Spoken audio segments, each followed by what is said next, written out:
Are you ready? You think you can tell us what to do? You think you can tell us what to wear? You think that you're better? Well, you better get ready. Bow to the masters. Break it down!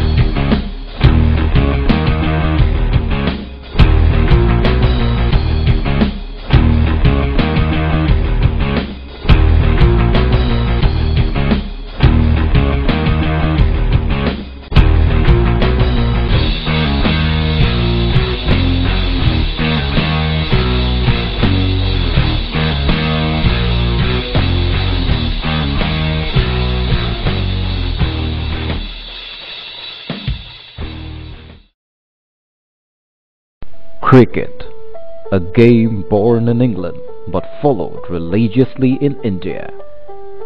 The kind of addiction that Indians have attached to the game is one of a kind, so much so that they eat cricket, speak cricket, and sleep cricket. The game has played a major role in binding the multicultural country together. People in India not only follow the game of cricket devotedly on television, but also play it on a regular basis.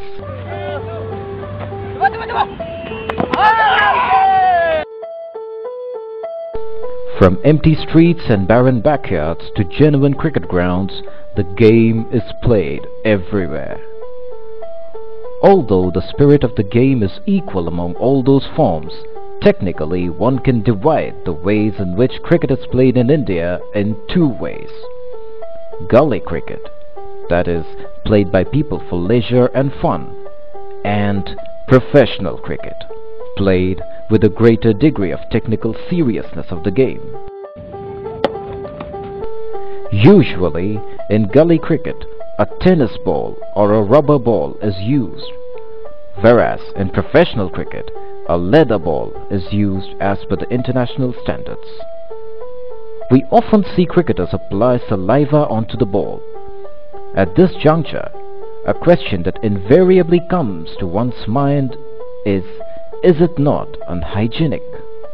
Doesn't it have a bad effect on one's health?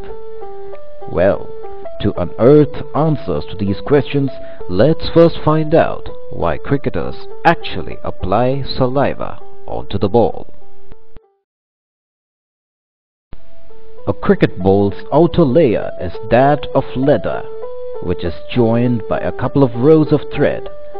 This is called as the seam. The seam divides the surface of a cricket ball into two. Cricketers in the fielding team apply saliva or sweat onto the ball and constantly shine only one side of the ball. The reason behind applying saliva is maybe after 5-10 overs, the ball will lose its shine. So it doesn't help the bowler to swing the ball.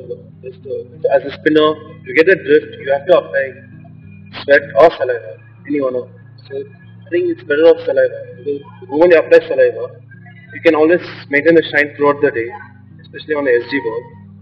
So if there is shine on one side throughout the day, at least for 80 overs, it automatically helps the bowlers for a fast bowler, it will help him to swing the ball whichever way he wants to. As a spinner, he'll get that drift which will help him to get more wickets and with the whole ball.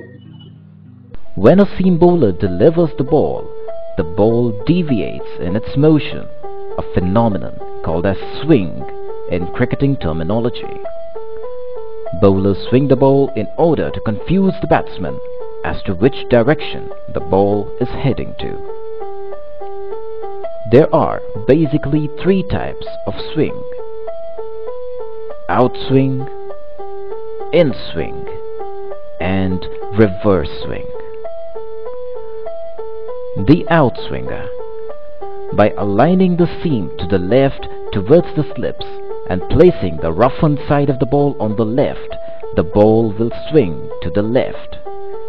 To a right-handed batsman, this results in the ball moving away to the offside while in flight, usually outwards from his body. If a batsman misjudges the swing in an outswinger, he may end up outside edging the ball to the wicket-keeper or to the slip fielders.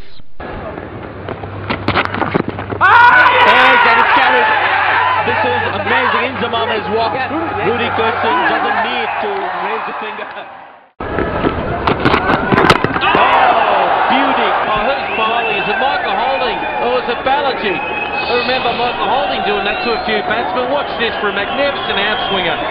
Hits it off stump and cartwheels back. Look out. The in-swinger. By aligning the seam to the right and placing the roughened side of the ball on the right, the ball will swing to the right. To a right-handed batsman, this results in the ball moving into the leg side while in flight, usually inwards towards his body. If the batsman misjudges an in-swinger, he could be bowled or caught trapped leg before wicket.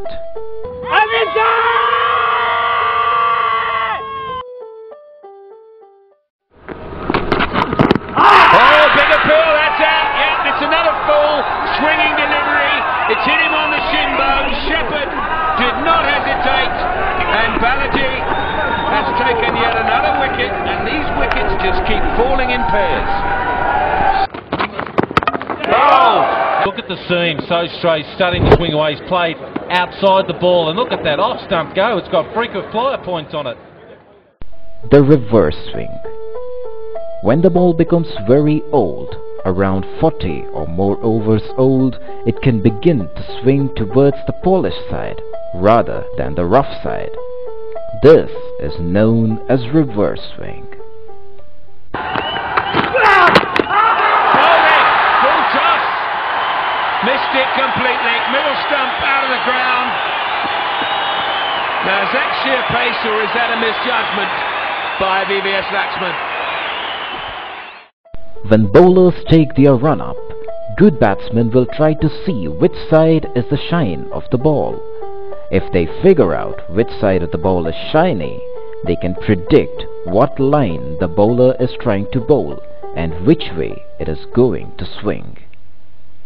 So when you hold the seam of a ball, see if the ball shines, if you hold the ball like this, when you are showing the ball to the batsman will find out the which way the ball shining part and which way the ball will swing.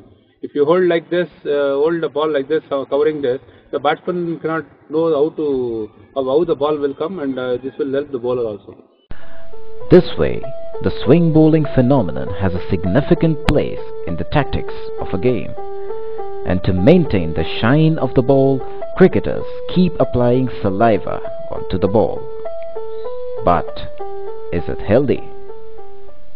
Well, using saliva sweat, is it hygienic or non-hygienic? I feel, see, till now I haven't had any problem. For that matter, any other cricketer hasn't had any problem of using sweat or saliva.